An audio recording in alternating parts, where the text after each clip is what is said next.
好，咁而家講完嗰歐洲咧，就講亞洲。亞洲方面咧，嗰個衝突就更加大。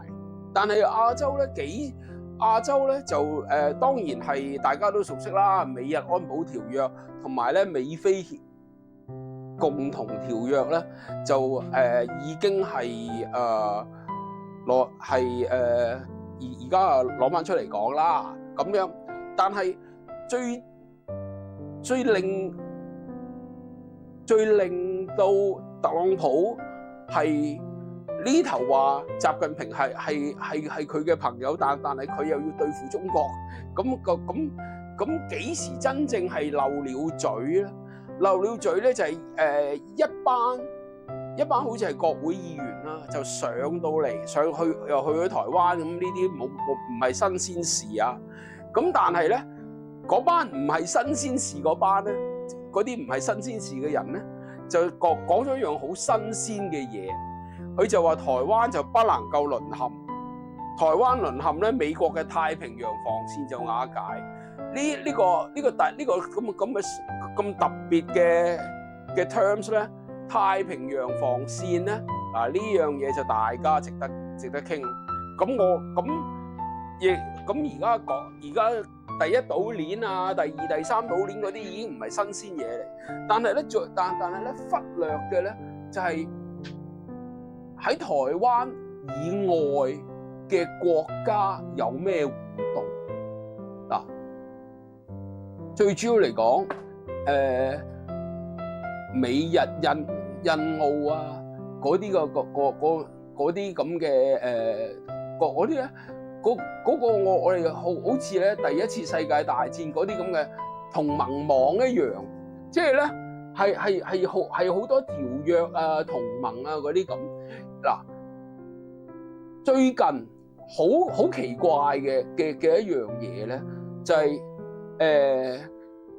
美國由印太司令部正式改翻名為太平洋司令部。咁咧嗱。點解會咁？印度唔使理咩？印度洋唔使理咩？嗱，咁原來印度咧嗰陣時咧，大家亦都知道咧，印度咧同中國咧，亦都喺班公湖嗰度咧個附近嘅地區咧，亦都係打過拳頭交咁，其實咧又用石頭啊，咁用棍啊嗰啲，咁大家都死過人㗎啦。咁呢度咧就大家都冇得講嘅。咁嚟講咧，印度佢亦都印度咧亦都同巴基斯坦咧有過戰爭。咁巴基斯坦最近嗰次戰爭，印度亦都證明到佢真係有能力係即係保護到自己，唔需要美國去咁費神。但係咧，反而咧美國最費神咧就係佢嗰條太平洋防線。一講咗太平洋防線之後，冇得幾耐就變成太平洋司令部。好啦，而咧但係咧，大家都冇乜為意嘅一樣嘢咧，就係日本同菲律賓之間嘅互動。日本同菲律賓之間嘅互動就係咧，原來咧有一樣咧係大家都要留意嘅，就係嗰個叫 RAA Reciprocal Access Arrangement， 嗰個叫准入協定。嗱，准入協定係一啲乜嘢咧？係軍隊雙方嘅軍隊係可以攜帶武器進入對方嘅國家。嗱，呢一樣嘢同打仗唔同㗎。打仗咧打仗唔使協定㗎，打仗嚟就嚟㗎啦。而准入協定咧就係話進行一啲協調作戰嘅時候咧，咁我冇理由將啲子彈拆晒出嚟，咁然後去到你嗰邊嘅戰場再裝過，又冇可能㗎啦。咁咧。咁呢度嘅准入協定，同埋咧，亦都睇到一樣嘢咧。日本咧就而呢個已經係好軍事嘅嘢嚟啦。咁中國最近咧就有個學者講巴丹群島咧應該係屬於中國嘅，咁當然嚟講呢單嘢就即係除咗火上加油之外就冇嘢㗎啦，冇嘢。但係喺日本最近同埋菲律賓北部最近台灣嘅地方咧，的確就軍事化得好緊要啦。咁咧，日本由一個好靚嘅島嶼咧，就變成一個好軍事嘅島嶼啦。嗰個叫與那國島，叫 Yonaguni。咁 Yonaguni 咧就距離台北，應該台灣啦，但係台北都仲有少少距離嘅，就只係得110公里嘅啫。咁啊好近。咁啊當然嚟講就乜嘢都有啦，乜都齊晒㗎啦嗰度。咁咧菲律賓咧亦都有啦。咁當然喺菲律賓咧亦都有美軍嘅基地，亦都係有美軍亦都會係喺嗰度又設立再設立多一啲嘅軍事設施啦。嗱，好奇怪嘅嗱，如果而家睇翻上嚟咧。台灣而家咧就有個花名叫箭豬島，點解咧？因為台灣好多飛彈。咁但係咧，而日本佢南邊同菲律賓嘅北邊嗰度咧，南北咧好似咧就夾住，即係一夾，好似一隻鉗咁夾住台灣。咁咧就嗱呢度咧咁當然嚟講，咁關島啊嗰紮夏威夷嗰紮咧就已經唔使講噶啦。咁但係咧另外咧最冇咩人為意，但係咧叫做三方安全聯盟，叫做 AUKUS。AUKUS 咧佢係英國、美國同埋澳洲咧係開始一啲叫潛艇嘅 program 啦。咁但係咧佢哋咧就有啲進展嘅。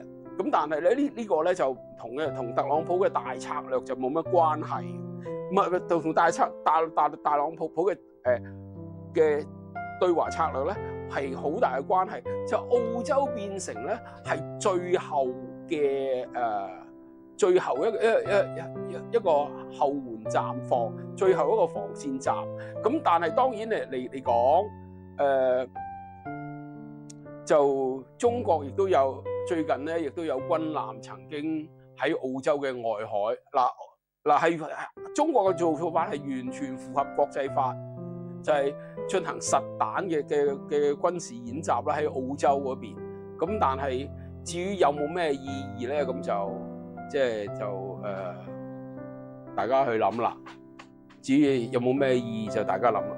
咁啊，另外咧就澳洲嗰邊咧，亦都開始係重新控制翻一啲咧係太平洋嘅島國啦，例如咧例如咧所羅門群島最近就選咗個親澳洲親美嘅總統出嚟。咁咧呢個咧就亦都係變成咗咧所羅門群島嗰度啊，嗰度好近澳紐嘅地方，就開始就慢慢就形成咧，即係你講咧南太平洋嗰邊咧，就澳洲嗰邊都紅起上嚟嘅南太平洋。咁而最近咧亦都係最近咧亦都係睇到咧就係南韓嗰邊南韓嗰邊咧就始終南韓想攞翻一個駐韓美軍嗰個聯合指揮權。咁但係咧即係咧美國就覺得未得嘅。咁而呢度咧就美國咧依然都仲要控制翻南韓嘅美軍，反而日本佢嗰度咧就睇見日本咧就開始對中國唔客氣。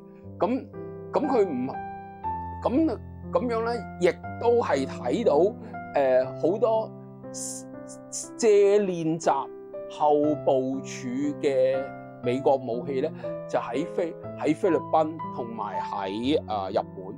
咁你都睇到啦，嗱呢一種咧，呢一種個咁嘅策略咧，就係話再配合翻美改名太平洋司令部漏了嘴嘅説話，太平洋防線，美國咧嘅佈局咧就開始清晰啦。如果睇埋澳洲咧，嗰個佈局啊，睇埋澳洲嗰個定位咧，就係一個後援。咁而澳洲咧亦都傳出咧係將會想收翻達爾文港。咁咧就嗱，如果收翻達爾文港咧，即係中國連喺澳洲嘅立腳點咧都會冇，都會收翻。咁咧就而家咧就徹底，美國嘅想法就係徹底將中國嘅勢力拱離開西太平洋，就係話由澳洲要走太平洋島國，佢哋有個叫太平洋島國論壇嘅叫 PIF， 成太平洋島國拱翻出去。咁咧呢度咧就係特朗普喺太平洋完全冇一點提及過嘅策略。呢個咧就係點解呢一樣嘢咁特別，就係話點解要分開幾段嚟講。咁而最令人震驚嘅，最令人喺心理上震驚嘅咧，就係話咧駐韓美軍突然間公開嗰張作戰圖。嗰張作戰圖好簡單，將地圖調轉嚟睇啦，唔該。咁啊變咁樣咧就變成好似即係你自己攞咗世界地圖唔識講，你自己攞張世界地圖睇下啦。咁樣係調轉嚟睇嘅啫。咁樣但係亦都冇乜秘密嘅喎。但係佢咁樣公開冇乜秘密嘅喎。咁呢度咧就係話係咪特朗普喺太平洋嘅佈局嗱？最近美軍就亦都有消息流咗出嚟，就係傾緊係用印尼嘅上空，經過印尼嘅上空。咁但係咧就改為就希望咧就用通報代替申請。咁印尼嘅北部就係馬六甲海峽。最近新加坡外交部長我讀到佢個名，我讀唔到佢個姓，嗰個就係維文 Vivian， 就講咧好快咧即係咧 Strait of Malacca 馬六甲海峽咧就會變成另一個咽喉，要嚟另一個 choke point。咁大家咁睇到太平洋嘅佈局啦，美國特朗普喺亞洲嘅佈局，呢個係佢講唔出或者冇講出嚟嘅對華政策。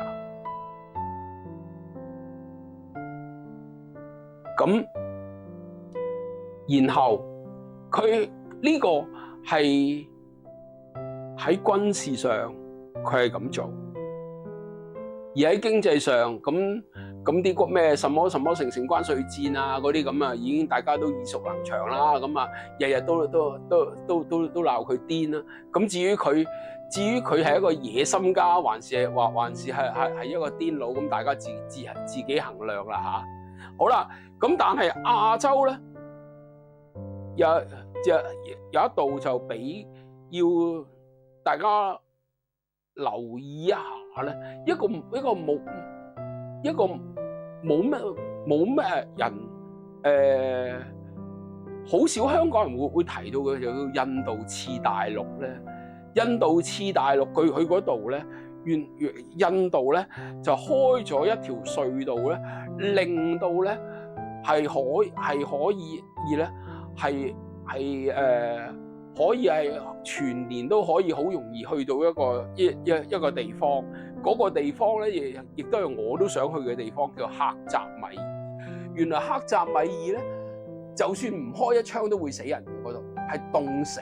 咁嗰度咧，我哋細個咧所聽過嘅咧，但係咧克什米爾咧就係巴基斯坦同印度都爭緊嘅地方。咁當然巴基斯坦嘅盟友就係中國啦。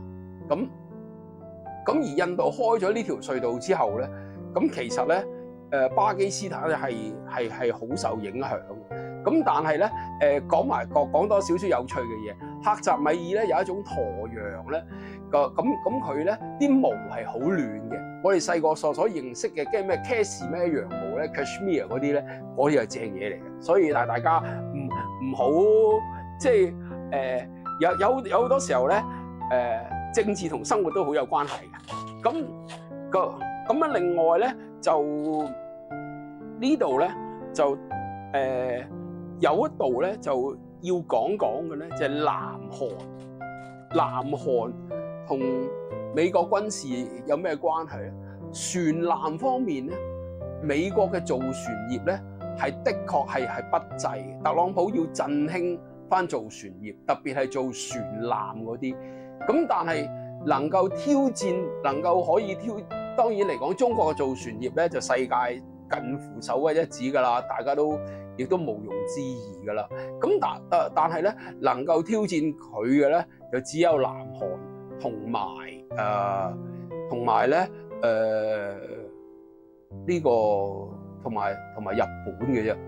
好啦，咁然後咧呢個咧亦都解釋翻到特朗普咧就要對中國嘅貨輪啊嗰啲去徵稅咧，嗰啲徵一啲唔知商船稅啊，唔知咩唔記得啦。咁嗰度咧就係話佢要打擊中國嘅造船業，就係話點解咧？因為咧佢亦都需要南韓去扶起翻佢嘅造船業。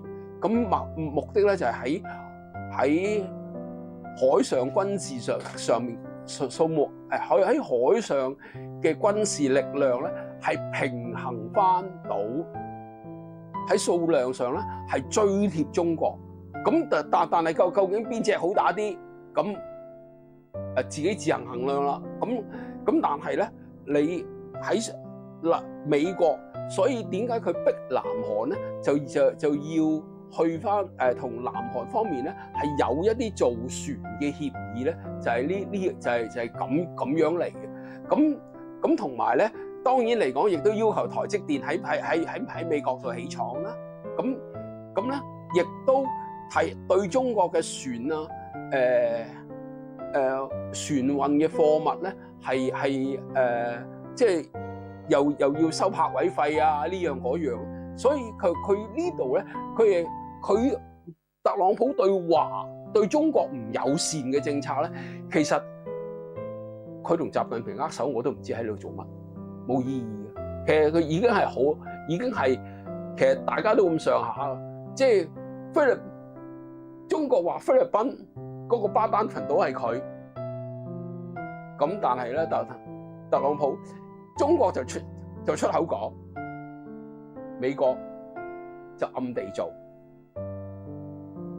呢個咧就係特朗普冇講俾大家聽嘅嘢。其實美國嘅船艦係唔夠嘅，特別咧，即係咧就中國嘅船艦真係多，中國嘅船艦係多。咁咧呢個咧就係，所以點解我哋點解又要嗱睇翻轉頭貿易戰、對華貿易戰？原來係倒逼歐洲。你話佢針對中國咩？佢倒逼歐洲，令到歐洲都要逼翻大陸轉頭。呢下其實即係打士碌架撞波。呢下咧就係佢冇講，我講俾你聽，我要保護美國人嘅就業，我要振興美國工業，但係佢冇話俾你聽，佢要倒逼歐洲。好，所以而家咧呢啲亦都間接咁樣保護到，令到間接都令到東南亞咁多國家咧都唔係好敢幫大陸去洗產地。如果唔係一洗，喂我哋自己都瓜埋㗎啦。咁樣咧嗰種圍堵法其實係大家係要用好長嘅時間，差唔多特朗普距離特朗普上任都差唔多應該有年半到咯，應該有年超過年半啊！如果2025年1月20號上任哇！而家今日都2026年7月啦，好似係15號啦，哇7月中，咁你係要咁長時間，你都要跟實晒啲新聞嚟諗，然後你先至會諗得明。嗱，其實喺國際新聞上邊咧，我好少聽到咧美國話要點樣守護大西洋啊呢樣嗰樣，反而佢淨係要睇住加拿大睇住北極嘅啫。咁但係咧喺大西洋嗰邊咧就已經擺好陣勢啦，歐洲嗰邊。咁而咧其實呢邊咧亦都講好晒，亦都已經係睇到個佈局係點啦。呢個咧就係呢幾集節目最要點解要分幾集？因為真係一次過講唔掂咁多。咁咧兩個海洋就係變成將海洋應該點講？將敵人擺喺一個用第二啲人去圍堵，利用兩個海洋去保護自己。咁亦都係睇翻夏威夷啦、關島啦嗰啲咁樣。咁然後咧就格陵蘭啦，咁樣咧就利用兩個海洋去保護自己。咁嚟講咧，亦都係避免到第一、第二次大戰嘅錯誤嘅。第一、第二次大戰咧都德國咧都係輸喺兩樣嘢上面，就係兩面戰爭 two front war。今次特朗普冇犯呢個錯誤啦，佢仲利用到我相信佢都好明白咧，呢two front war唔係好玩。咁但係佢亦都因為氣候變化啦，因為咧各項嘅因素咧，佢係要面對一場 two front war。咁唯有點樣咧？咪唯有諗下辦法啲，點樣去做咯？咁呢個咧就係呢幾集節目所為大家帶嚟嘅分析，咁樣咧就講完啦。